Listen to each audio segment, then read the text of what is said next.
అందరికీ వందనములు. దేవుని నామమున స్తోత్రములు. మంచిది. ఎలా ఉన్నారండి? బాగున్నారా? నేటి మన ధ్యానాంశము దేవుని సన్నిధి కొరకు మోషే ప్రార్థించుట.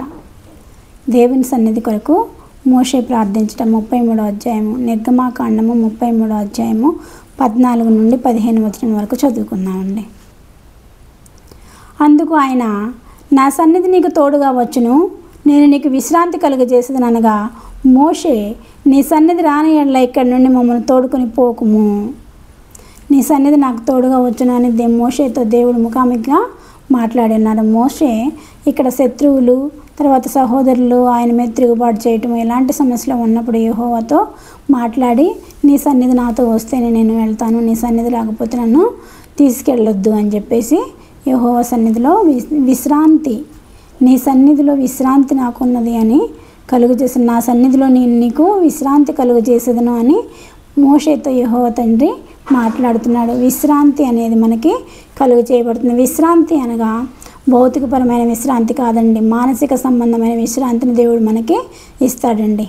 సముద్రంలో నీరు ఉప్పగా ఉంటుంది కదా, ఏ దేశంలోనైనా నీళ్లు, సముద్రంలో నీళ్లు ఉప్పగానే ఉంటాయి. అలాగే ప్రతి దేశంలోనూ పాపము, అన్యాయము, అక్రమము అధికంగా ఉన్నాయండి. ఇవన్నీ ఉండటం వలన దేవుడికి మనం చేసే ప్రార్థన వినిపించకుండా అవుతుంది. ఒకసారి మనము యెషయా గ్రంథము 59వ అధ్యాయము 1వ వచనం చదువుకుందామండి. మీ దోషములు మీకును మీ దేవునికి అడ్డముగా వచ్చును, మీ పాపములు ఆయన ముఖమును మీకు మరుగుపరిచిన కనుక ఆయన ఆలకింపకున్నాడు. మనం ప్రార్థన చేసినప్పుడు మన పాపములు, మన దోషములు ఆయనకి అడ్డుగా వచ్చి ఉన్నవి. ఎందుకంటే ఈ లోకం అంతా పాపమయంగా అయ్యేందు కనుక, అన్యాయము, అక్రమాలతో, పాపంతో నిండి ఉన్నది కనుక, మనము యేసు ప్రభు రక్తంలో కడగకుండా మనం ప్రార్థన చేసుకున్నట్లయితే మన ప్రార్థన దేవుడు వినడండి. మనం ఎక్కడ చూసినా లోకమంతా పాప సన్నిధి, లోకంలో ఏముంది? పాపము, అన్యాయము, అక్రమములు ఉన్నాయి. పాపము అనగా ఆజ్ఞాతిక్రమమే పాపం అండి. దోషములు అనగా తప్పు అని తెలిసి కూడా తప్పు చేయడాన్ని దోషము అని అంటారండి.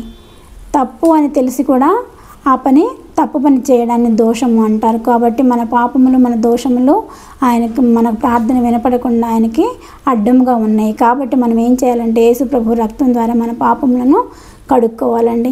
అప్పుడు మనం రక్షించబడతామండి. పరిశుద్ధుని యొక్క రక్తంలో ఎప్పుడైతే కడగబడతామో మనం అప్పుడు పరిశుద్ధులం అవుతామండి. అప్పుడు మనం ప్రార్థన చేసినప్పుడు మన ప్రార్థన మోషే ప్రార్థన విన్నట్లుగా దేవుడు మన ప్రార్థన వింటాడు. మోషేకి ఎలా విశ్రాంతి కలుగజేస్తానంటున్నాడో అలాగే మనకు కూడా విశ్రాంతిని కలుగజేస్తాడండి. లోకంలో ఉండేది సన్నిధి సాతాను సన్నిధి అండి. ఇక్కడ ప్రశాంతత అనేది మనకి ఉండదు. సాతాను ఎప్పుడు మనల్ని మింగివేదన అని ఎదురు చూస్తూ ఉంటుంది. కాబట్టి ఈ సాతాను సన్నిధి నుండి మనం రక్షించబడాలంటే ఏమి కావాలంటే, శక్తివంతులగినట్లు దేవుని యొక్క సర్వాంగ కవచమును ధరించుకొనడి. మనము దేవుని యొక్క సాతాను ఎదిరించడానికి, శక్తి కావడానికి ఏం ధరించుకోవాలి? సర్వాంగ కవచము, దేవుని యొక్క సర్వాంగ కవచమును ధరించుకొనవలను. పాపం లోకంలో ఏముందంటారు? పాపం సన్నిధి, తర్వాత సాతాను సన్నిధి ఉన్నాయండి. దేవుని సన్నిధి మనల్ని టెన్షన్ నుండి బయటపడవేస్తుంది, ఒత్తిడి నుంచి బయటపడవేస్తుంది. అదే సాతాను సన్నిధి అయితే మనకి పాపంలో పడవేస్తుంది, అక్రమాలు చేయడంలో పడవేస్తుంది, మనకి ఒత్తిడి చేస్తుంది, మనకి మనశ్శాంతి లేకుండా చేస్తుంది సాతాను సన్నిధి. లోకంలో మనకేమున్నాయి? పాప సన్నిధి, సాతాను సన్నిధి ఉన్నాయి. ఈ సన్నిధుల నుండి తప్పించుకోవాలంటే మనము యేసు ప్రభు రక్తంలో కడగబడాలి. కడగబడి దేవుని సన్నిధిలో వచ్చినట్లయితే, మనకి దేవుని సన్నిధి తోడుగా ఉన్నట్లయితే ఈ టెన్షన్లు, ఒత్తిళ్ళు ఎలాంటివి లేకుండా మనల్ని విశ్రాంతిలోకి నడిపిస్తాడండి యేసయ్య. శత్రువులు సొంత సమాధులు తిరుగుబాటు చేస్తున్నాయి. ఎందుకు ఇక్కడ శత్రువుల గురించి ప్రార్థిస్తున్నాడు మోషే అంటే, శత్రువులు మరియు సొంత సహోదరులు ఆయన మీద తిరుగుబాటు చేశారని చెప్పాను కదండి. అప్పుడు ఈ ప్రార్థన చేసినప్పుడు దేవుడు నేను నీకు విశ్రాంతిని కలుగజేసేదను అని చెప్పి అన్నాడు. ఈ లోకంలో ఎలాంటి సన్నిధులు ఉంటుంది? అప్పుల సన్నిధి అండి. ఎక్కువ మందికి అప్పులు ఉంటాయి. అప్పులు వాళ్ళు వచ్చి పీకుతూ ఉంటారు, ఎప్పుడు ఇస్తారు డబ్బులు అని. కాబట్టి అప్పుల సన్నిధి. అనారోగ్య సన్నిధి, అనారోగ్యంతో బాధపడుతూ ఉంటాం. అనారోగ్యంతో ఉండటం వలన, అనారోగ్య సన్నిధి అనేది ఉండటం వల్ల మనము ఒత్తిడికి గురవుతామండి. మనకి శ్రమలు, శోధనలు, వేదనలు వచ్చినప్పుడు ఏమనుకుంటాం అంటే, మనకు భరించలేనంత శ్రమలు వచ్చినప్పుడు అనుకుంటాం కదా, ఆహా నాకు 2 రెక్కలున్నా నేను ఎగిరిపోయేదనే, గువ్వలాగా ఎగిరిపోయేదనే అని అనుకుంటాము. మన వ్యక్తి మంచిపోయిన ఒత్తిడిని మనకు మించిపోయిన ఒత్తిడి ఎప్పుడైతే వస్తుందో, ఇబ్బందులు ఎప్పుడైతే వస్తాయో అప్పుడేమనుకుంటామంటే ఆహా 2 రెక్కలున్న నేను గోవలో ఎగిరిపోదునే అని అనుకుంటామండి. కాబట్టి ఇక్కడ 15వ అధ్యాయంలో ఏమంటున్నాడు, 15వ వచనం 33:15లో మోషే నీ సన్నిధి రాని ఎడల ఇక్కడి నుండి మమ్మల్ని తోడుకొని పోకుము. మోషే దేవునితో అంటున్నాడు, నీ సన్నిధి రాని ఎడల మమ్మల్ని ఇక్కడ నుండి తోలుకొని పోవద్దు, నీ సన్నిధి మాతో వస్తేనే మమ్మల్ని ఇక్కడ నుండి తోడుకొని పొమ్ము అని అంటున్నాడు. ఇక్కడ చిన్నపిల్లలు ఏడుస్తూ ఉంటే చూడండి, ఎంతమంది వచ్చి ఓదార్చినా వాళ్ళు ఏడుపు ఆపరు. కానీ తల్లి వచ్చి బాబు అని పట్టుకోగానే ఏడుపు మానేస్తాడు. అది ప్రెజెన్స్ ఆఫ్ ద మదర్.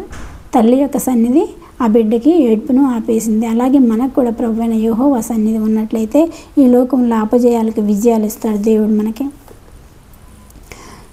మనకి ఆత్మ సంబంధమైన, శారీరక సంబంధమైన స్వస్థతను దేవుడు ఇస్తాడు. తర్వాత మానసిక సంబంధమైన, శారీరక సంబంధమైన స్వస్థతను మనకి ఇస్తాడు. ఆత్మ సంబంధమైన స్వస్థతను మనకి ఇస్తాడు. ఆత్మ విషయమై దీనులైన వారు ధన్యులు, వారు పరలోక రాజ్యంను స్వతంత్రించుకొందరు. ఆత్మ విషయమై దీనులైన వారు ధన్యులు, వారు పరలోక రాజ్యంను స్వతంత్రించుకొందరు. కాబట్టి మనసు ప్రశాంతంగా ఉండాలంటే డాక్టర్లు ఒకవేళ క్యాన్సర్ వ్యాధి వచ్చిన డాక్టర్ ఏం చెప్తారు, ఒకవేళ క్యాన్సర్ వ్యాధి వచ్చిన వాళ్ళకి చెప్తాడు, నువ్వు మనసు ప్రశాంతంగా ఉండాలి, ధైర్యంగా ఉండాలి, అప్పుడు నీ రోగం తగ్గుతుందని చెప్తారు డాక్టర్. కాబట్టి యెహోవా సన్నిధి మనకు తోడుగా వచ్చినట్లయితే మనకు మనశ్శాంతి అనేది ఉంటుంది, మనకి శక్తి అనేది ఉంటుంది, మనకి విశ్రాంతి అనేది కలుగ చేస్తాడు యేసయ్య. తర్వాత నెమ్మదిని కలుగ చేస్తాడు, తర్వాత సంపూర్ణ సంతోషాన్ని కలుగ చేస్తాడు మనకి. ఎప్పుడైతే మనము యెహోవా సన్నిధిలో ఆయన సన్నిధిని కోరుకుంటాం, ఆయన సన్నిధి మనతో ఉంటే అపజయాలన్నీ విజయాలుగా మారుతాయండి. అపజయాలన్నీ విజయాలుగా మారుతాయి. కాబట్టి యేసయ్య సన్నిధి మనకి కావాలని కోరుకుందామండి. నీవే నాతో వస్తే దిగులు నాకుండదు, నీవే ఆజ్ఞాపిస్తే తెగులు నన్నంటదు, నీవే నాతో వస్తే